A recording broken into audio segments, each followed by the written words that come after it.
प्रतिनिधियों से आज बातचीत होगी। उनके साक्ष्य को, उनके मौखिक साक्ष्य को रिकॉर्ड किया जाएगा। और आज बताया जा रहा है कर्नाटक, मध्य प्रदेश, राजस्थान के प्रतिनिधियों के सुझाव सुने जाएंगे। तो वक्फ संशोधन विधेयक से जुड़ी बड़ी खबर आपको बता रहे हैं। आज से 2 दिनों की जेपीसी की बैठक है। राज्य के प्रतिनिधियों के मौखिक साक्ष्य रिकॉर्ड होने वाले हैं। कर्नाटक, मध्य प्रदेश, राजस्थान के प्रतिनिधि आज अपने सुझाव देने वाले हैं। बिल्कुल अनूप, अब आगे बढ़ेंगे और बात दिल्ली की सियासत की करेंगे। दरअसल दिल्ली की सियासत में इस वक्त महिला सम्मान पर घमासान बना हुआ है। दरअसल अरविंद केजरीवाल की तरफ से घोषणा की गई थी कि महिलाओं को बहुत जल्द उनकी सम्मान राशि जो है वो जारी की जाएगी। तो अब इस सम्मान राशि को लेकर बीजेपी लगातार आम आदमी पार्टी पर राजनीति का आरोप लगा रही है। आरोप प्रत्यारोप के बीच जूझती दिल्ली की राजनीति से जुड़ी ताजा अपडेट्स क्या है, इस रिपोर्ट में आपको विस्तार से बताएंगे।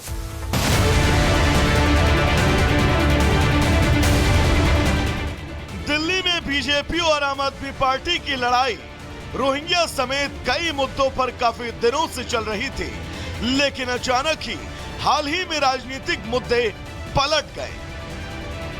अचानक से दिल्ली में पूरी लड़ाई महिलाओं पर केंद्रित हो गई। शुरुआत आम आदमी पार्टी की नई योजना से हुई, लेकिन बुधवार को पूरे मुद्दे ने मोड़ तब ले लिया जब दिल्ली के सीएम आतिशी ने आम आदमी पार्टी के संयोजक अरविंद केजरीवाल के साथ एक प्रेस कॉन्फ्रेंस की। वोट खरीदने की जरूरत पड़ रही है। ये जनतंत्र के लिए बहुत खतरनाक है कि खुलेआम 1100 रुपए में वोट खरीदे जा रहे हैं और देश की सारी agencies, election commission, ED, CBI, police, income tax, सारी एजेंसीज बिल्कुल बेबस हो गई हैं। कोई एजेंसी कोई एक्शन नहीं ले सकती। बीजेपी पर सीधे सीधे वोटरों को पैसे देने का आरोप लग रहा है और आरोप भी खुद दिल्ली के सीएम लगा रही हैं। तो बीजेपी ने भी अपना बचाव करने में देर नहीं की और आपके आरोपों पर तुरंत पलटवार किया। हमने देखा कि शीश महल में जो उनकी महिला नेत्री थी, राज्यसभा सांसद थी स्वाति मालीवाल, वहां पर किस तरीके से उनके साथ में दुर्व्यवहार किया गया, उनको किस तरीके से मारा पीटा गया। और आज ये महिला सम्मान की बात करते हैं। तो ये लोग आज जो है महिला सम्मान की बात कर रहे हैं। आज इनको याद आया क्योंकि मैं महिला सम्मान के लिए खड़ा हुआ, मैं मेरी लाडली माताओं बहनों के लिए खड़ा हुआ। इस पूरे मामले में बीजेपी आईटी सेल के चीफ अमित मालवीय ने सोशल मीडिया प्लेटफॉर्म पर लिखा। अपने सोशल मीडिया पोस्ट में उन्होंने महिला योजना को लेकर आम आदमी पार्टी पर झूठ बोलने का आरोप लगाया। साथ ही लिखा कि दिल्ली सरकार झूठ बोलकर महिलाओं से फॉर्म भरवा रही है। दिल्ली में चुनावी बिगुल बजा नहीं है, लेकिन जंग तो शुरू हो चुकी है। पहले रोहिंग्या को लेकर और अब महिला सम्मान पर। देखना होगा कि इन मुद्दों का चुनाव में कितना असर होगा। Bureau report, Republic Bharat. और चले अब आपको ग्राफिक्स के जरिए बताते हैं कि आखिर विवाद कैसे और कब शुरू हुआ। तो देखिए कैसे शुरू हुआ विवाद। 2 विभागों ने अखबारों में विज्ञापन छपवाया था। पहला इश्तिहार देखिए, महिला और बाल विकास विभाग ने महिला सम्मान योजना को लेकर जारी किया। पहले इश्तिहार में क्या था वो बता रहे देखिए, और उसमें लिखा गया कि दिल्ली सरकार ने ऐसा कोई नोटिफिकेशन जारी नहीं किया गया है। दूसरा विज्ञापन भी छपा। दूसरे विज्ञापन पे क्या था देखिए, स्वास्थ्य एवं परिवार कल्याण विभाग ने संजीवनी योजना को लेकर यह इश्तिहार दिया था। उसमें क्या लिखा गया, उसमें कहा गया कि सरकार ऐसी कोई स्कीम नहीं चला रही है। और इन्हीं दोनों विज्ञापनों को लेकर पूरा विवाद चल रहा है, जिसमें बीजेपी आम आदमी पार्टी पर हमलावर है। तो अब आम आदमी पार्टी भी बीजेपी पर सवाल खड़े कर रही है। बिल्कुल अनूप, अब आगे बढ़ेंगे और बात भारत में शीत युद्ध की करेंगे, जिनसे इस वक्त देश की जनता जो है वो जूझ रही है। क्योंकि उत्तराखंड हो, हिमाचल प्रदेश हो या फिर जम्मू कश्मीर, ये वो तमाम पहाड़ी इलाके जहां पर इस वक्त जमकर बर्फबारी हो रही है। और ये बर्फबारी पर्यटकों के लिए तो वरदान जरूर साबित हो रही है, लेकिन जो स्थानीय लोग हैं वो इस बर्फबारी से अब परेशान हैं। और हालात इस कदर हो चुके हैं कि जहां तक आपकी नजरें जाएंगी आपको सब कुछ जमा हुआ नजर आएगा। और कई ऐसे इलाके हैं जहां पर पारा इस वक्त माइनस को भी पार कर चुका है। रिपोर्ट आपको दिखाते हैं।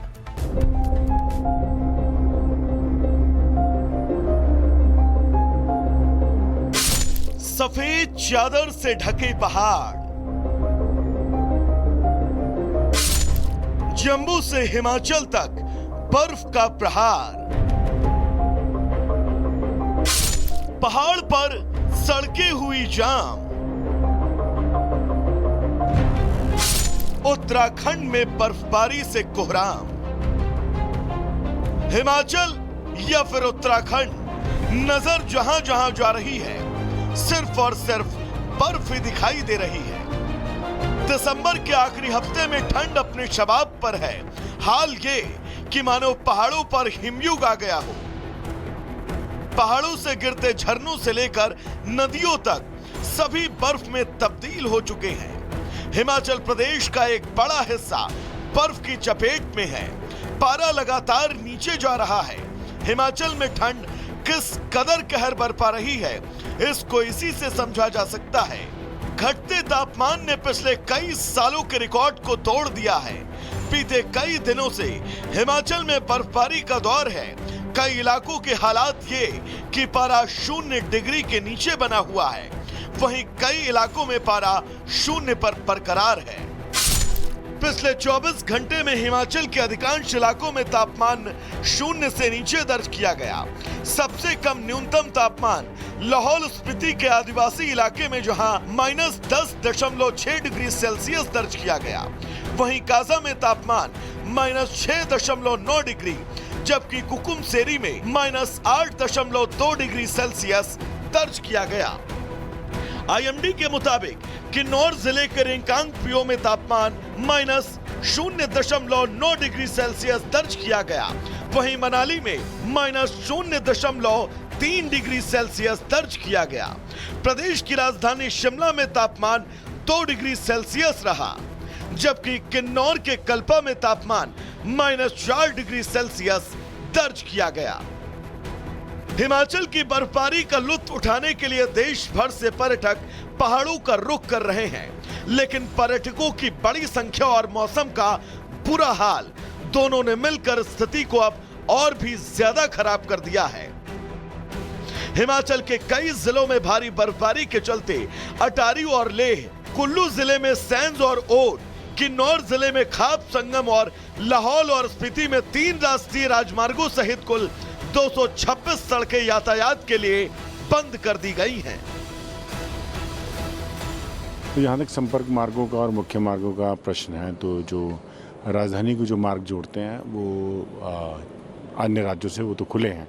शिमला से ऊपरी शिमला की तरफ जाने वाले मार्ग को कल लगभग खोल दिया गया था, लेकिन उसमें क्योंकि आपको मालूम है कि टेम्परेचर बहुत डाउन है और सड़कों पर फिसलन बहुत ज़्यादा है, तो इसलिए जो अर्ली मॉर्निंग आवर्स में और लेट इवनिंग आवर्स में लोगों को ऐसे मार्गों पर न जाने की सलाह दी गई है।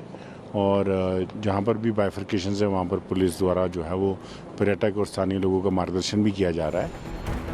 बर्फबारी और लगातार गिरते तापमान ने उत्तराखंड के लोगों का हाल बेहाल कर दिया है।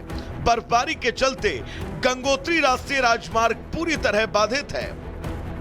सोनघाट से गंगोत्री के बीच करीब 1 फीट बर्फ है। सड़क खुलवाने के लिए बीआरओ ने पूरी ताकत झोंक रखी है। उत्तराखंड में मौसम लगातार बदल रहा है। जहां एक और पर्वतीय इलाकों में बारिश और बर्फबारी से तापमान माइनस में है, तो वहीं मैदानी इलाकों में शीतलहर और बूंदाबांदी ने ठंड को बढ़ा दिया है। इस बर्फबारी में जम्मू कश्मीर का हाल भी कुछ अलग नहीं है। कश्मीर घाटी में भारी बर्फबारी ने पूरे इलाके को सफेद चादर में लपेट लिया। डल झील का पानी जम गया और डोडा से सोनमर्ग तक बर्फ की मोटी परत जम गई। इस खूबसूरत नजारे को देखने के लिए देश भर से पर्यटक कश्मीर पहुंच रहे हैं। इन पर्यटकों के लिए प्रशासन ने बेहतर व्यवस्था कर रखी है। ठहरने और खाने पीने से लेकर सुरक्षा के पुख्ता इंतजाम हैं।